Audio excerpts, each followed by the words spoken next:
Last week I began a three-part sermon series on the end times called End of the Age. Because the couple weeks before that, we were finishing up a sermon series that had ran like 14 weeks. And I said, hey, give me some questions or some topics that you'd like me to preach on. And several of you indicated an interest in hearing about the end times. And I have preached on that before, and it's good to preach on that because Jesus wants us to be aware of that. But I just want to give a little bit of a disclaimer, like I did last week, is that there are some pretty clear-cut truths in the Bible concerning the second return of Jesus, the second coming of Jesus and eternity. There are also a lot of verses that people interpret differently. And I just want to let you know that there's some of those areas that at least I am not dogmatic on. It's like, oh no, this is definitely 100% how it's going to happen. It's like, it seems like, according to the Bible, it's probably going to happen like this. And there are many areas of like that, and we talked about that last week concerning the rapture and those types of things. And so if you missed last week and you want to get caught up, last week's sermon is on our website at NewLifeFairfield.com, and so you can go there and get caught up, where we talked about what is a lot of people's end times, which is physical death on this earth, and what happens at death. And the Bible actually has quite a bit to say about that. And so we started there, and we talked about the rapture and the tribulation, talked quite a bit about the Antichrist, the mark of the beast, the 666, and so we talked about that last week. And I want to kind of continue on this week, but I have to deliver what I promised.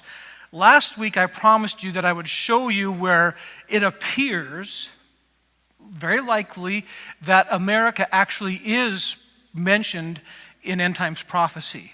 And so I'll be sharing that as part of today's message. And if I don't go, I promise not, I can't go as long as I did last week. It went long. Now, some of you were like ready to get out of here. Some of you, a few of you like, oh no, I could have listened all afternoon.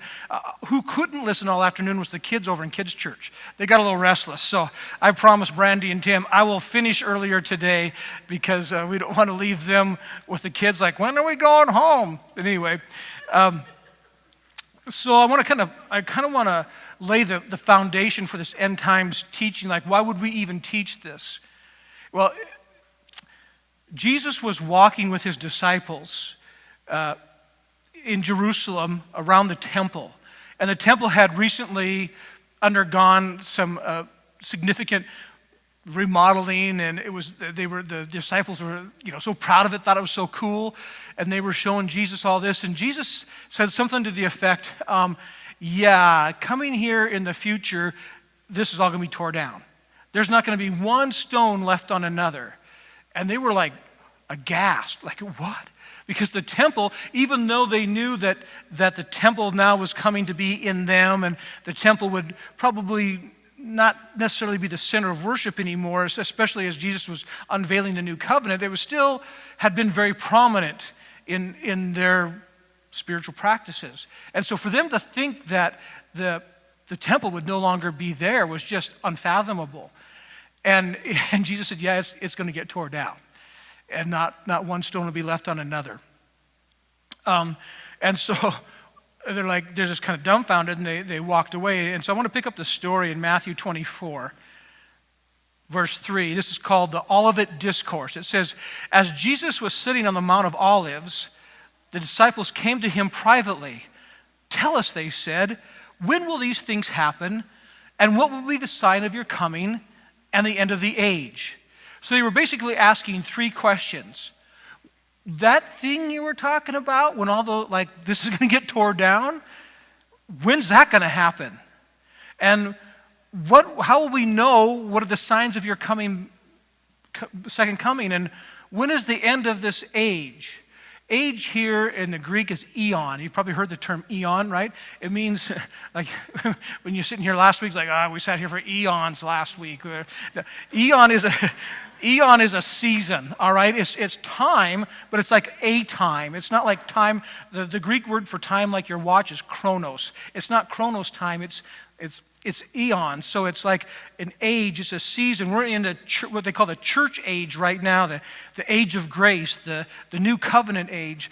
But we're going to be moving in, this age will end, and we're going to be moving into a eternity with Christ and that age, the millennial reign of Christ and the new heavens and the new earth. So this age, this season, as we know it, is going to end, and we'll enter into a new season. All right, a new eon, a new age. And so they were asking these questions. And so when Jesus answers in Matthew 24, called the Olivet Discourse because they're on the Mount of Olives, he's kind of talking about the near future, which when the temple would be ransacked and tore down, which ended up being in AD 70. So this was AD 29-ish, something like that. Let's call it 30 to round it up. So 40 years later is when the temple ended up getting demolished. So that was, we would call that the near future. Although, when you're like our age, you think, 40 years, that's a long time. We look back through the lens of history like it was just a blink of an eye, really. And so Jesus was talking about kind of the near future, but then he kind of intersperses it talking about when he's coming back. So he's talking about events that were like 40 years in the future and events that are like 2,000 plus years in the future. And so that's what that's all about. And he goes on when they said, what's going to be the sign of your coming? And he says some things like this. We're not going to take time to read it, but he says there's going to be an escalation of false messiahs. There's going to be a lot of people that say, I'm the Messiah, and false prophets. That's going to escalate. He said there's going to be wars and rumors of wars. Now, we've always had wars on the earth, but that will increase, and the rumors of those would increase. And World War I and World War II, the world has never seen, previous to that, any war even come close to that. So in what we would consider modern history, we've had increase in wars quite a bit. It said that there'd be an increase in earthquakes. I'm going to show you that in just a minute. And it says that the love of most people would grow cold. And I know it's subjective opinion, but man, I'm really seeing that the people just don't seem to care for other people like they used to. In this church we do, and I think in the Christian community we ought to, and some local churches do a pretty good job of that. Some maybe struggle a little bit, but generally speaking, the love of people in the world is kind of getting self-focused, in my opinion. And it says the gospel, but it's not all bad stuff. Jesus said one of the signs of my second coming that the gospel will have been preached to the entire world, the gospel of the kingdom. And that's getting pretty close to happening with internet and smartphones. And a lot of you know we have churches in India, and I've been to India, I think 3 times. And they have better cell phone coverage in India than we do in Montana. True story. It's not a joke. They're poor, but they all got a cell phone. And they're all in touch. So, and I've heard it's the same in Africa. I've not been there, but I've heard it's pretty much the same. So this world is getting very connected. And information is flowing, good or bad, pretty freely. So this gospel of the kingdom is being preached. Jesus said that we would not know the exact day, the exact hour, the exact day of his second coming. He said we wouldn't know that.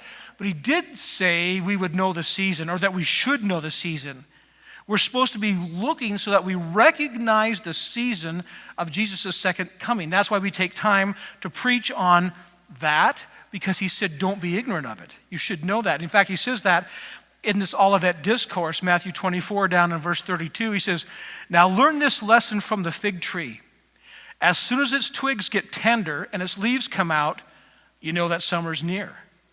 Even so, when you see all these things, you know that it is near, right at the door. So he's saying when you see these things, what things? False messiahs, the love of people growing cold, wars and rumors of wars, and earthquakes. Speaking of earthquakes, it just seems like in the last, 10 or so years, there's been a lot of earthquakes. And you think, well, it's probably because there's more news, right? 24-hour news cycle, everybody's got the news thing on their phone. Maybe it just seems like there's more earthquakes. So I decided to do a little research. I went on the internet web and looked for, like somewhere, there's got to be a chart of earthquake activity over the years. And there's one, so put that up, Caleb. It starts in 1935. I don't know if that's when they started measuring earthquakes or not. And it goes through 2017, but look at the increase of earthquakes since 1935. Not quite 100 years yet. Isn't that significant? I mean, that's a significant increase in earthquakes in the lifetime of like my mom, who was born in 1929. It's okay for me to say that, right? I just did. So anyway, so in the lifetime of many people here, we've seen a significant increase in earthquakes. Now, I'm not saying, so that's proof positive Jesus is coming next month. I'm not saying that. But I am saying it is in line with what Jesus said towards the end of the age, these things would start happening. And there's some, I guess, scientific proof right there that it's kind of happening.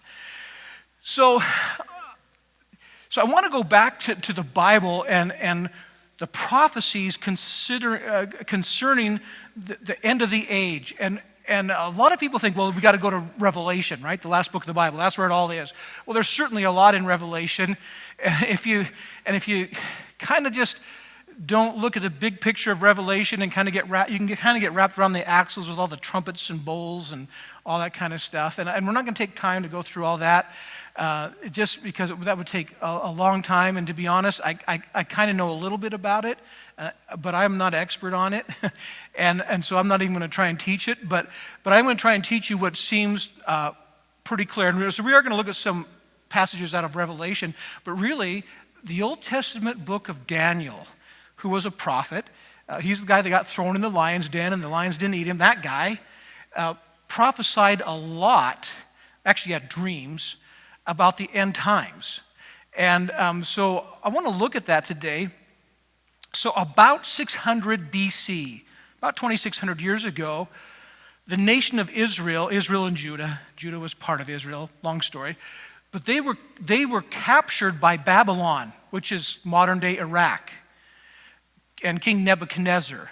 And they were taken captive into Babylon. So Babylon came in, ransacked Israel, which was prophesied, by the way, and it was prophesied that they would be held there 70 years, which they were. And but about 600 BC, they were taken into captivity, and Daniel was probably a teenager, older teenager at that time, very wise. And so they took the wise, good-looking, smart, trained men of Israel and brought them into the king's court, and they were kind of his advisors. And then they found out like Daniel had powers, like he could see, he could foretell things, and he could interpret dreams. And so he escalated quickly to the upper echelon of the king's court, even though he wasn't part of their religion or anything. Well, King Nebuchadnezzar had a dream. And so in the morning, the dream was like, whoa. It was like he knew it was significant. And so he called in, so he had a bunch of sorcerers and magicians, they would be like pagan people. They weren't godly people, but they operated in the dark side, so they had some sort of dark side power, I guess. And so he called all them in and said, hey, I had this dream, and I want you to interpret the dream. And they said, no problem. Tell us the dream. We'll interpret it. And he goes, no, you guys are all hot shots, right? You guys know things. You're psychics. You tell me what the dream was and then interpret it. And they're like, impossible. Can't be done. And he goes, you're a bunch of phonies. I'm going to kill you all. And there's like 300 or 400 of them. So he tells his guards, his court, go round up all the prophets and all the sorcerers and all the magicians, all the psychics, all those guys who think they see stuff, and kill them because they're a bunch of phonies.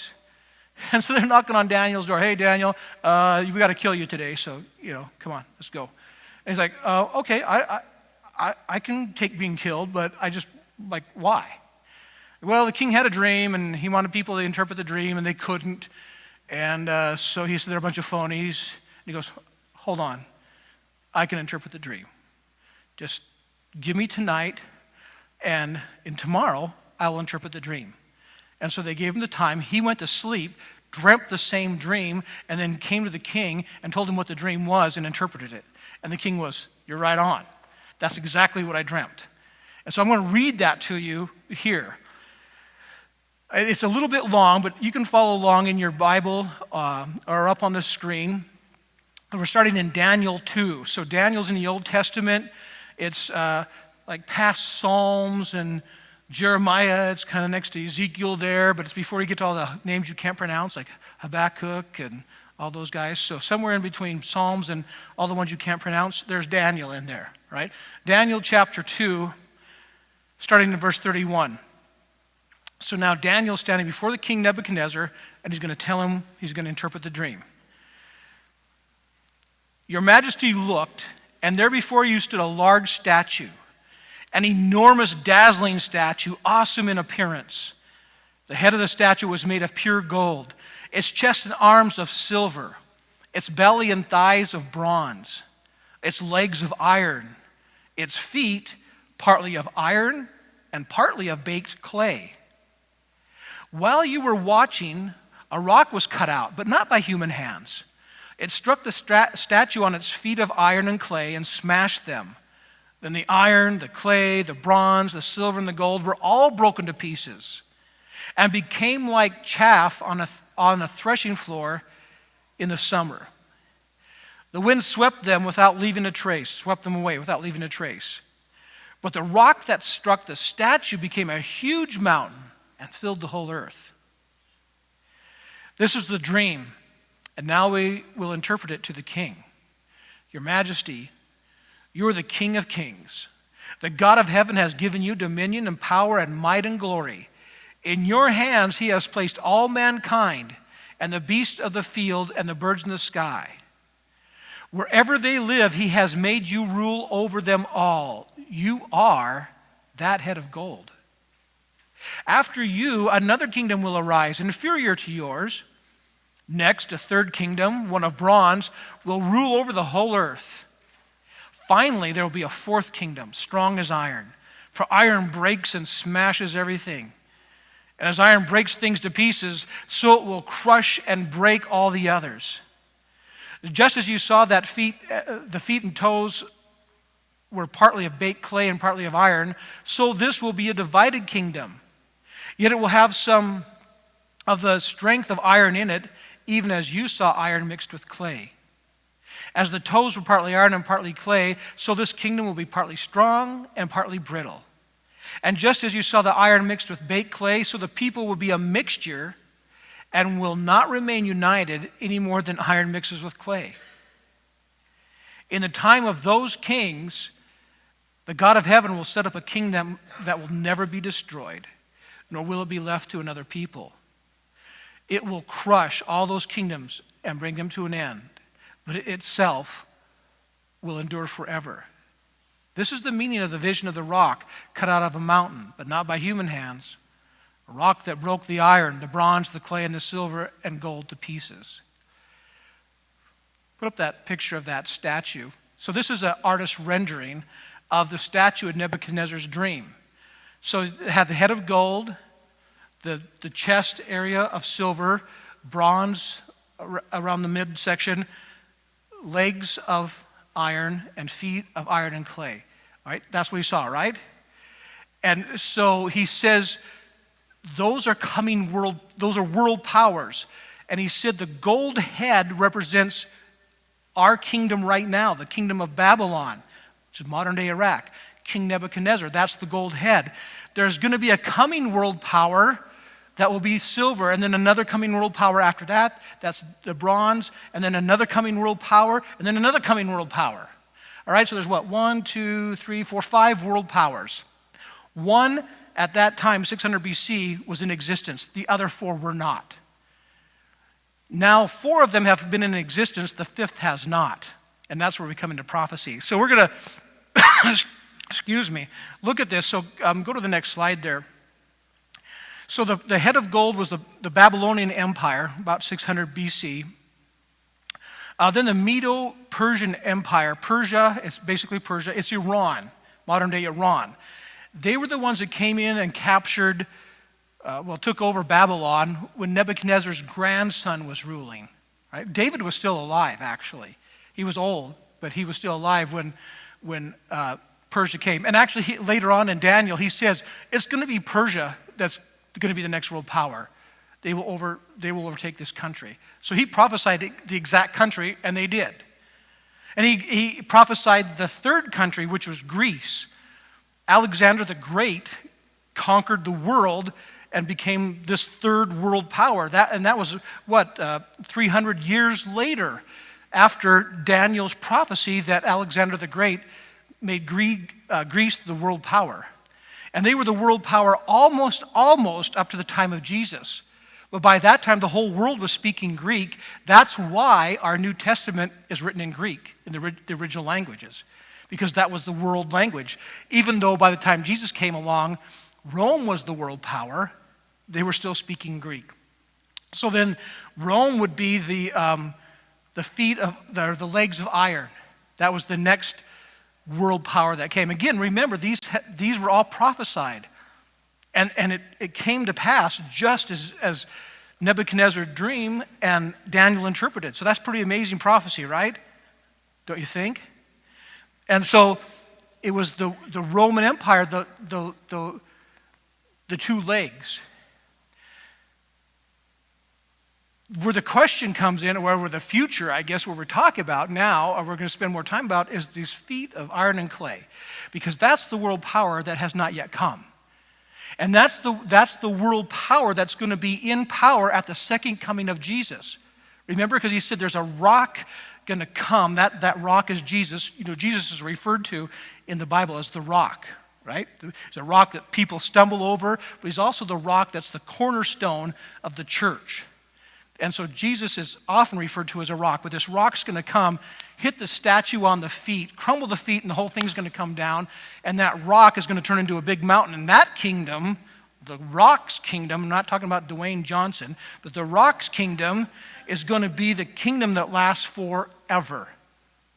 Right? So that's prophesied in the Bible. So we are just one kingdom away of entering into that time. Now you say, well, isn't the USA like an empire? We're not an empire. We're different between an empire and a world power, okay? There have been lots of world powers, but we're talking about empires. The last real empire has been the Roman Empire, and we're going to talk about in a minute the Holy Roman Empire. That's the two legs. So isn't it interesting that the Roman Empire has two legs, because there's the Roman Empire, and then there's the Holy Roman Empire. Two different things. Keep that in queue, because I can't go there yet, but we're going to go there because it's significant. So, I guess we have the Holy Roman Empire labeled down there, but I can't go there yet. Okay. We'll talk about the Holy Roman Empire in a minute. So, what makes up that feat with the clay and the iron? It's not going to mix very good. And there's going to be some holdover. So the iron, so we know that the coming world power is going to have this Roman Empire parts of it, like significant parts of it, because the iron continues down to the feet. But yet there's this clay. What's that all about?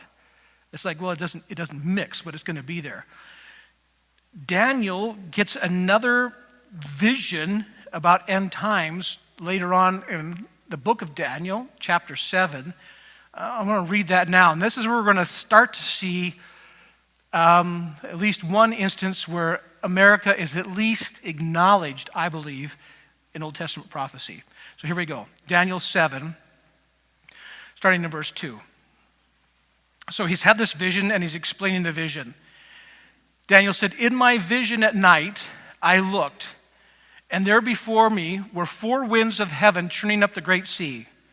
Four great beasts, each different from others, came up from out of the sea."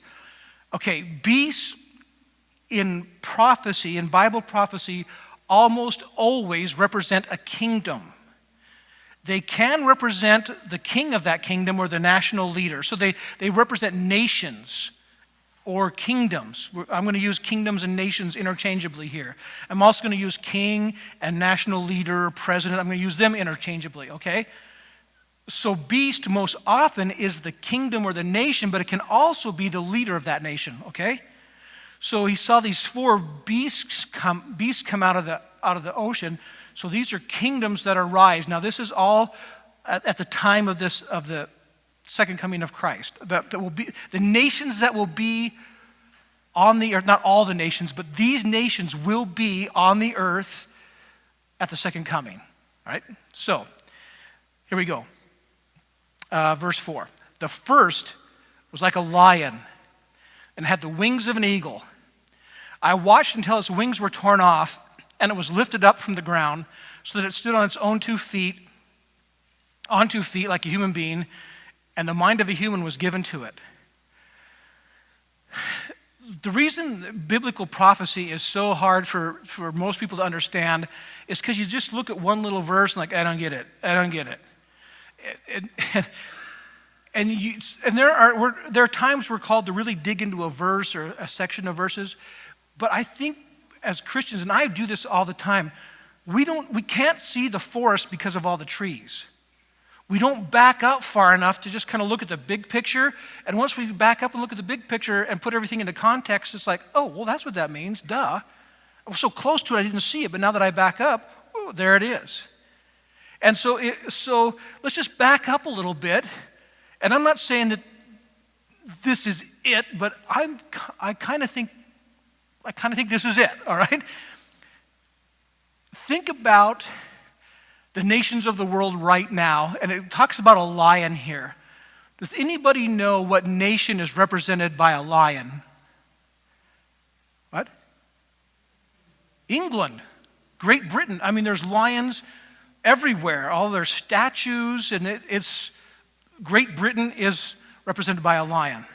So could it be possible that Great Britain is one of the countries that Daniel's talking about that's there in this feet of clay and at this end and the end of the age? Probably, could be. But here's why I think it's England, because read on. It says, it had the wings of an eagle. What nation has as its national animal an eagle? Oh, good guess. But it says this lion had the wings of an eagle, but the wings were plucked off. What colony was the USA under? Who colonized us? England, Great Britain, right? So we were part of the lion, but we decided to become an eagle instead. If Ben Franklin would have had his way, it'd have been a turkey. True story. Am I right? I'm right. He wanted the turkey. Thank you, God, for biblical prophecy. There was a turkey on the back of the lion. So it could be very plausible that this lion, and I believe this is what it means, but I'm not dogmatic about it, that the lion is England. The USA is there, but it was plucked off. All right, so we're probably not in the mix in the fray of things over there, but we're in existence. And I'm going to show you another place in Revelation where I think the USA is mentioned that will make more sense. But is that plausible anyway? It kind of is, isn't it? It kind of makes some sense as you start looking, okay, there's increased earthquakes, there's more rumors of wars. It seems like we're getting to that time that Jesus was talking about, and now here's these nations that fit this. Very interesting. So we should probably keep going. Verse 5 of Daniel 7. And there before me was a second beast, which looked like a bear. It was raised up on one of its sides and it had 3 ribs in its mouth between its teeth. It was told, get up and eat your fill of flesh. Good thing there's no kids in here. It's kind of scary stories, right? What nation is represented by a bear? Russia. I mean, duh. Everything's the Russian bear, right? And it says it had ribs in its mouth.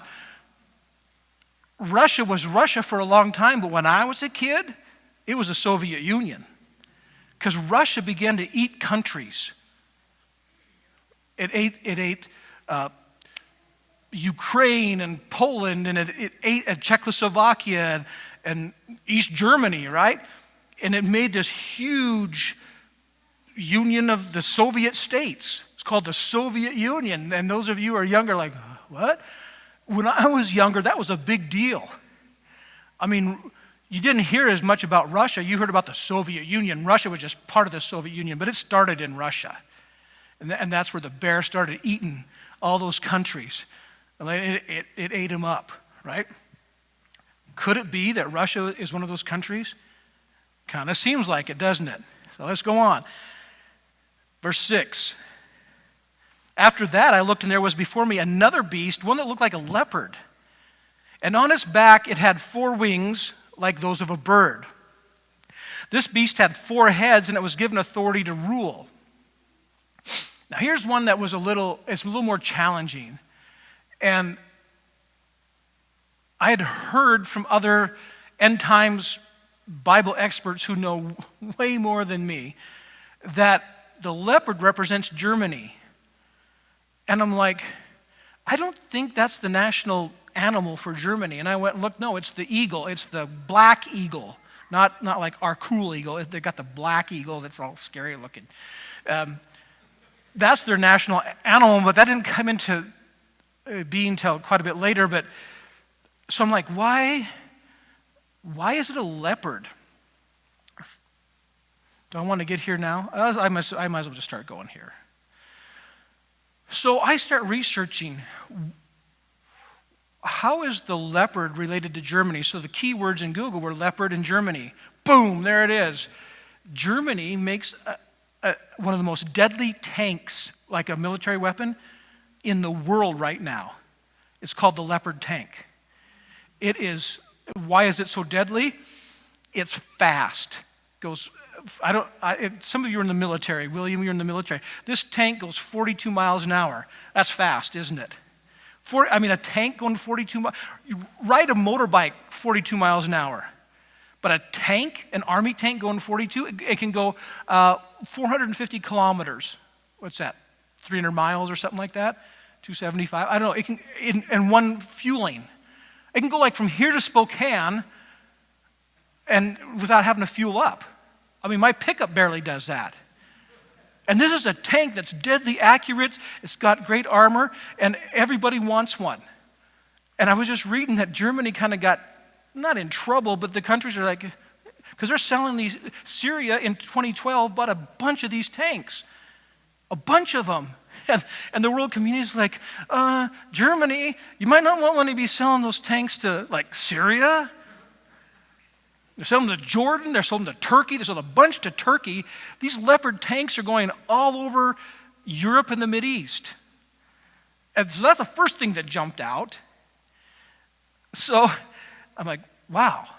And the tanks before that were the Panther tanks, like World War II, Panther tanks. And so then I'm trying to figure out, okay, where did the word, I got to tell you there's so much in my head. I hope I don't mean to just vomit it all out. It's so interesting when I can't just like throw it all out at one time. What time is it? Okay. Breathe. So, hold that in cue. So it appeared from Daniel's statue that the Roman Empire is a big player in the end times because of the iron and the clay feet, right? And I'm thinking, well, the Roman Empire, like Rome. Well, but I've always heard the Holy Roman Empire. Ever heard of the Holy Roman Empire? What I learned this week, because a lot of you probably knew this, like, well, duh. Because I know Rock knows this, but he's a professor. That guy's amazing. But the Holy Roman Empire and the Roman Empire are two different things. I mean, they're kind of connected, but the Holy Roman Empire certainly isn't holy. It's not very Roman, and the empire part of it's kind of gone up and down over the centuries. The Roman Empire with Rome and the iron and the Senate and the Caesars, that ended like 300 AD. And what's that? 456 officially is when it ended, but it was pretty sick. No, he's right. He's right, but by 200 something, it was 270, almost 300, it was waffling. But then we hear the Holy Roman Empire. Well, what was that? I just thought the Holy Roman Empire was like, okay, it's still Rome. It's like they're trying to run the government through the Catholic Church. Okay, whatever. Kind of true, kind of not. So there's this guy, a German emperor named Charlemagne. Charlemagne means Charles the Great. Ever heard of Charles the Great? I always thought Charles the Great was like French or something. He's German. And Charlemagne joined, I don't know who asked who, but how that happened exactly, but on Christmas Day, 800 AD, Charlemagne was at the Vatican, at I think St. Peter's, kneeling down at the Christmas thing, and the Pope Leo III came and consecrated him as king of the Holy Roman Empire. So in 800 AD, the Holy Roman Empire was born. And it was this partnership of the Roman Catholic Church, which was the kind of the world power church at that time. Not everybody was a Catholic. Catholics thought everybody was a Catholic. They weren't. But they were the world power church, okay? And they did have a lot of power. And they had a lot of authority because they just told the people what to do, and they did it as a church. So, but they didn't have any military might to back that up. And the Roman Catholic Church has always been looking for a world power because they see themselves as the world church. And so we need to align ourselves with the world military power so we can get this thing done. And if you look back at the speeches of all modern day popes, every single one really, really, really pushes hard the idea of global governance, one world governance, especially Pope John Paul, who I thought was a great pope. He really pushed one world government. Just read his stuff. And all the popes have done that. That's what they want because they consider themselves the world church. I mean, they're really not, but they kind of are because there's how many hundreds of millions of Catholics all over the world. And they generally listen to the Pope. So the Pope says, and I'm paraphrasing, basically, we need some military political partnership. And the political military people like Charlemagne are like, we need some legitimacy with the folks. And so they had sort of this partnership that neither one really liked of what they call the Holy Roman Empire. And I know I'm kind of using my own words to explain this, but it's the only way I know how to explain it. I'm maybe oversimplifying it in many ways. But that's basically how I see it, and I think how history sees it. So 800 AD, the Holy Roman Empire was born, but it wasn't in Rome. The church was in Rome, in the Vatican, but the king, the leader, the political leader was German. Charlemagne. And most of the Holy Roman emperors were from Germany. There was one from Spain, or maybe there's more, a couple from Spain, and then France kind of came out of there. Oh, by the way, so the leopard, I think, is Germany. A lot of people, I wondered why do you say it's Germany? Now that I look, I say, okay, the tank thing, but also Pope Leo. There's been I think, 16 popes named Leo. What does the name Leo mean? Lion. So then I had to look up the word leopard. Because I'm like, Leo is the first part of leopard. And so I look it up, and it's leopard. Pard is a Latin term for panther. because they believed that the cheetah, I don't know if this is biologically true, but they believed it, that not the cheetah, the leopard is a cross between a lion and a panther. Leo, lion, pard, panther, leopard, leopard. Okay, so I might be making this stretch, but the guy who laid his hands and started the Holy Roman Empire was Leo, the lion. And maybe that's a stretch, I don't know, but when you start putting these things together, it's like, okay, I'm buying in to this idea that the leopard in Germany are probably a deal. And, I don't even know where I'm at in my notes. So, but then it says, remember there was wings on the back of the leopard? Basically, France was born out of Germany, the Franco-German alliance. What is the national animal for France? You can say it, Rock, I know you know. It's the rooster. Rooster is the national animal for France. Does a rooster have wings?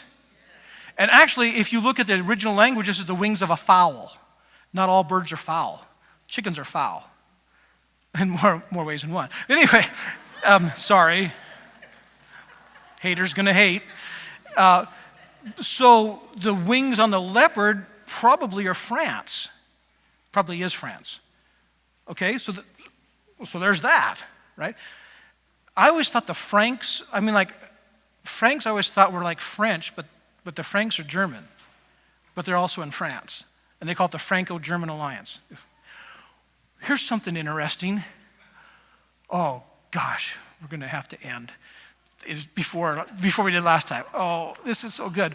I can't go there. That's too much. But Germany is an old country. Okay, we'll kind of go there. There's new evidence, both archaeological and now DNA, that the Germans were the Assyrians in the Bible. Not the Syrians, the Assyrians. The Assyrians were military machines. They had no vision. They had no good leadership as far as like political leadership, but they could fight. And what was weird is that you read like Josephus and secular historians, not Bible writers, but secular historians of the time say, you know the weird thing about those Assyrians? Most of them got fair hair and fair skin and blonde hair. Because that really stuck out in the south shores of the Caspian Sea, which would be northern Iran. But over the years, they migrated around the Caspian Sea through the Ukraine into Germany. They've traced that route. So the German roots are from Assyria, which were mighty warriors. Do you know how Germany got its name? The German people did not say, let's be German. We like that name. Rome, the Romans they called them I don't know how you pronounce it, the Germani. Have you heard this, Rock?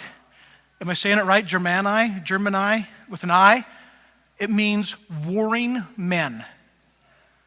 That's what Germany means. That's why Germans don't like to use the word Germany, do they? I keep thinking of Rock. Rock's a German major. He speaks German and minor. Okay, minor, major, whatever. It's way more than I got. That's why I keep looking at him. He's like, you want to know something German? And he's been there a lot. I look to Rock. They're Deutsch, right? They're not German. But the German name was given to them by Rome, and they didn't like that name for a while. They're like, oh, there's the warring men. These people that came out of Assyria that knew how to fight. Like, they knew how to fight, but they didn't have vision. So that's when this Holy Roman Empire is like, well, this church seems to have some vision. And the church is like, these guys know how to fight. You see how the Holy Roman Empire started? And so the Pope of the Catholic Church would anoint the political leader of Europe. Is that amazing? Y'all knew that. Okay, I'm sorry. I'm just a country boy.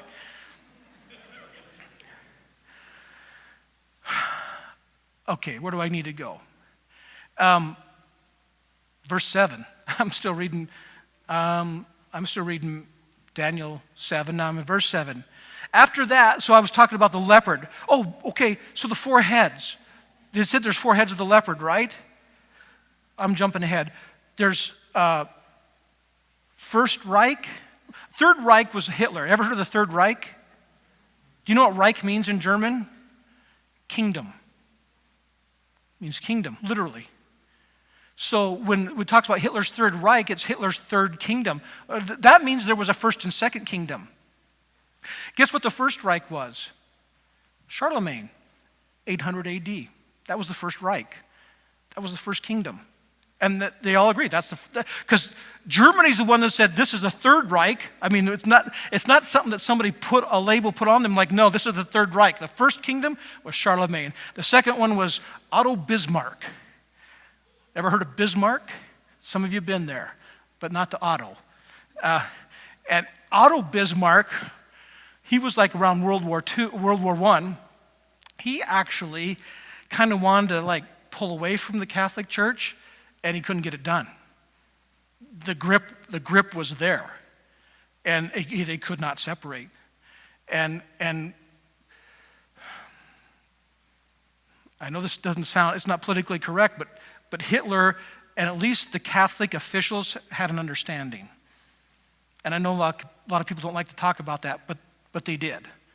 Because Hitler said, we'll leave you alone if you leave us alone. Deal. So that's what happened. Anyway, so there's 3 Reichs that have come so far in Germany. There's a 4th Reich coming. If this 4th head of the leopard, and if we look at, because it said that it's going to give, the leopard will have leadership in this iron and clay toes. It said that. We just read that. You might forgot. But it says the leopard is going to have leadership. So Germany is going to have a prominent place in this European Union, this Holy Roman Empire. It already has had a prominent place since 800 AD. It's going to have another very prominent place. And I'm telling you, Germany right now has got it going on. Not spiritually. I mean, they're going in a bad way spiritually.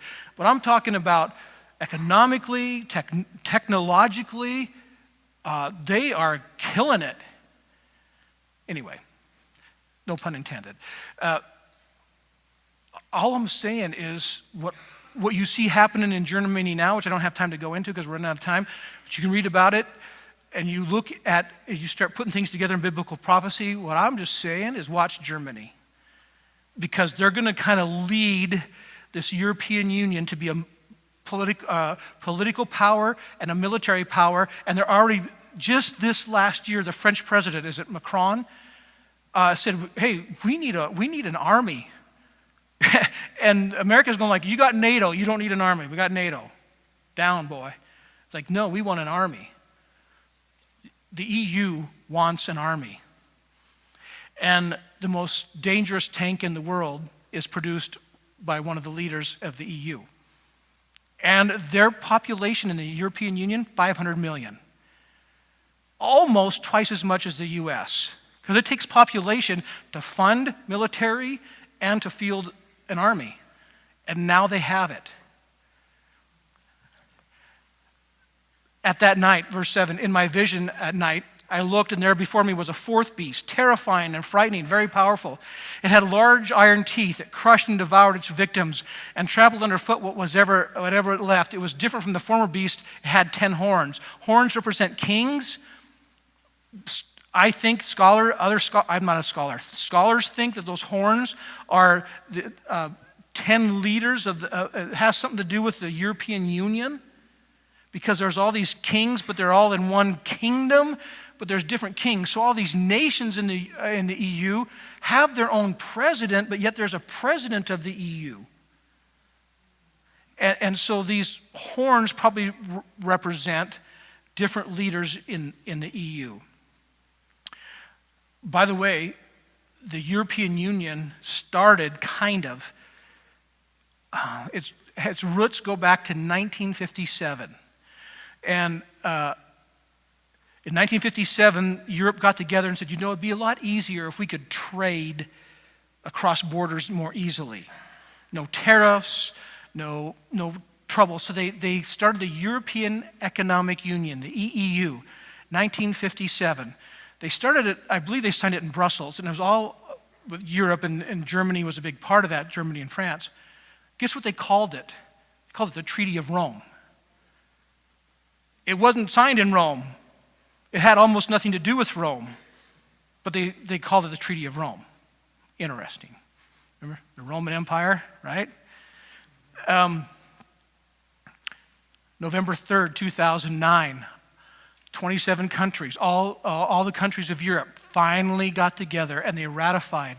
November 3rd, 2009, they ratified the Constitution of the European Union. It went mostly unnoticed, and probably a lot of you didn't even know that, but a significant prophetic event happened almost, what would that be, 10 years ago? November 3rd, 2009, when they ratified the EU. EU became a deal. And now they have a president. He's in Brussels right now. Verse 8, while I was thinking about the horns, those kings, there before me was another horn, little one, which came up among them. So this little king comes out of all this. 3 horns were uprooted, so something happened to those kings. This horn, this little horn, had eyes like eyes of a human being and a mouth that spoke boastfully. That's the Antichrist. That's why we think the Antichrist is coming out of the European Union, based on this right here. Here's an artist rendering of that vision that Daniel had, if you want to put that up, Caleb. It's kind of spooky. Don't show the kids. But there's the lion, the bear, the 4 heads of the leopard, which would be the 4 Reichs. There have been 3 Reichs, kingdoms, German kingdoms. There's another one coming. And then the beast, the European Union. That's going to be kind of that one world government. That's going to be what's going to be a power to reckon with. And that's where the Antichrist is going to come up through, according to Daniel. Right? The little horn's going to come up through there. This is, again, just an artist rendering. Here's something interesting. Remember I told you about the Pope consecrating and coronating the Holy Roman, the Emperor of Europe? Here's the vow, and they do this they did this with all of them. It says, "Wilt thou hold and guard by all proper means the sacred faith as handed down to Catholic men?" So they're giving this to the political leader. This is not the popes and the bishops and the pontiffs. This is like the emperor. Like, will you guard that? Wilt thou be the faithful shield and protector of the Holy Church and her servants? Wilt thou uphold and recover those rights of the realm and possessions of the empire which have been unlawfully usurped? Wilt thou pay due submission to the Roman pontiff and the Holy Roman Empire? So they're going to the world emperor and saying, will you submit to the Catholic Church, to the Pope? And he had to agree to that. And they did, because they knew they didn't like it, but they knew they needed each other. Talked about the Reichs. I'm skipping. A deadly wound. I'll do this quick. I'm not going to read it. It's in Revelation 13. It's in your bulletin. You can read it. It says there was, out of this beast, one of the heads, it seemed like there was a wound that had been healed. It wasn't a current wound. It was an old wound that had been healed. When Germany was divided in 1945, at the end of World War II, they divided Germany, right? And a lot of people think, well, because to satisfy Russia, let's give Russia half of Germany, and let's give the West the other half of Germany, and so we'll divide the spoils. No, that's not why they did it. The main reason they did it is like the world said, we cannot let Germany be a whole country, because they'll just come back and there'll be World War III. So we're going to split Germany up, and they won't be so tough. And that's why they did it. And when that happened, the journalists, the Western journalists wrote, this is a deadly wound to Germany. This is a deadly wound to Germany. A deadly wound to the leopard. Right? So one of the leopards had a deadly wound. But the Bible says the deadly wound got healed. When did it get healed? How about 1989? When Ronald Reagan said, 88, tear down that wall. They tore down the wall between East and West Germany, and Germany became one again. And they moved the capital from Bonn back to wherever the capital is now. I don't know, it's not Munich. Where's it at? Berlin, that's right. So it's back in Berlin. So it was healed.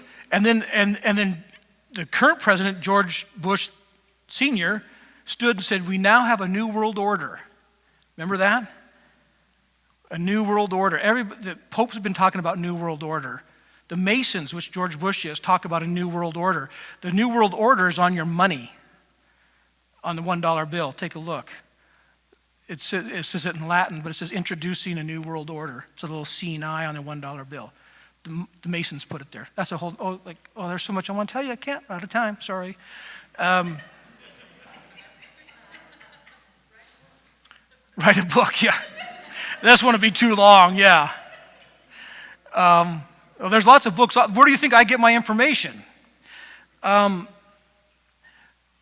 The former U.S. ambassador from the U.S., I can't say his last name, his first name is Rockwell, Schnabel. He was an ambassador to the EU from America. And he wrote a book called The Next Superpower. And it's the EU. Because he knows that intimately. He says, those guys, EU is bent on establishing itself as an alternative geopolitical pole to the U.S. So we think Europe just loves us. They don't. Europe is jealous of us.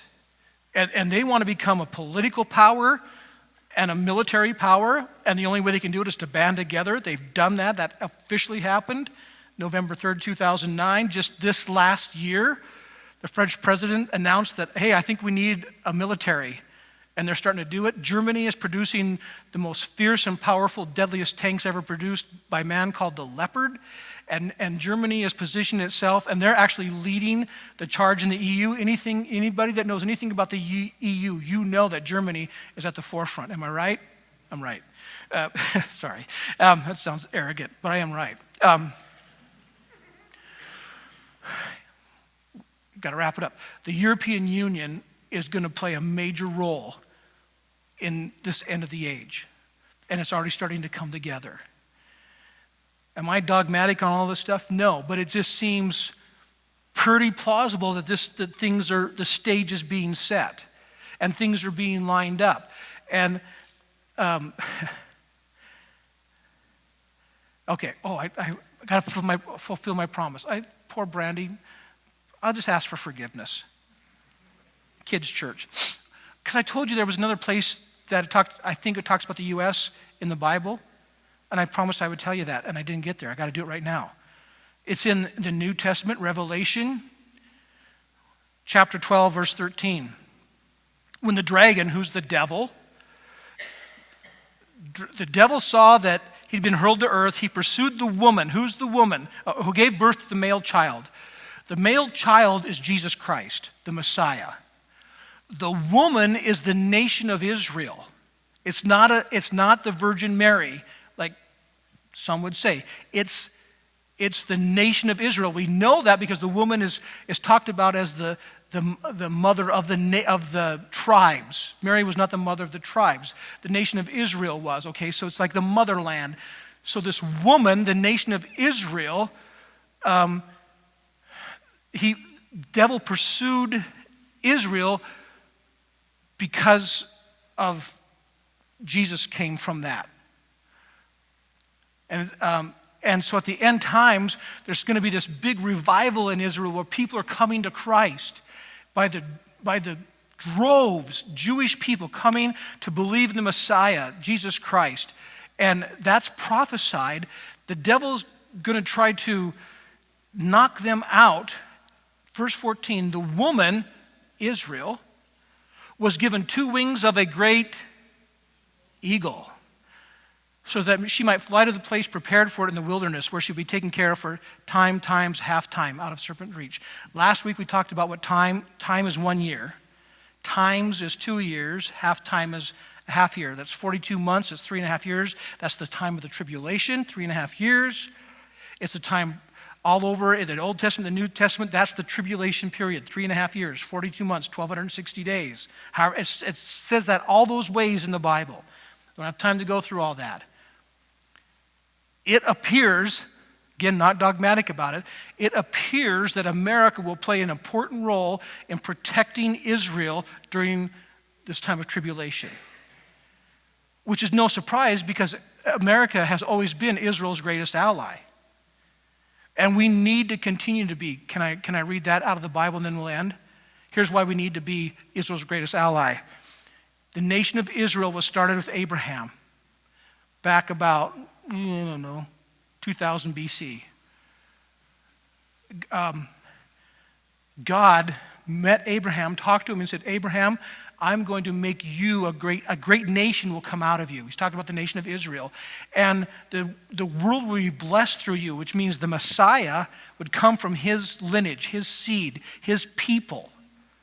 And here's what God said to Abraham, talking about this nation of Israel that would come from his seed. Genesis 12:3. God says, I will bless those who bless you. Not just Abraham, but the nation of Israel.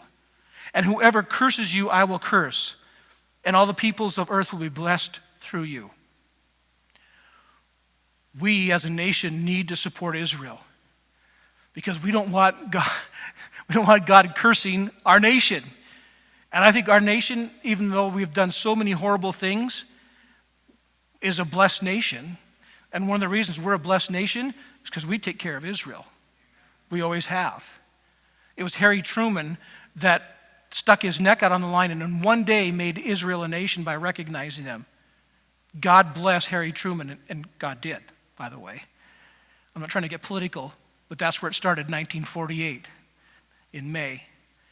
And America has been a staunch ally, mostly, of Israel, and we need to be. Because I believe, according to Bible prophecy, I believe we have a prophetic call to take care of Israel in their time of need. And it appears that we're going to be in a place that we could do that.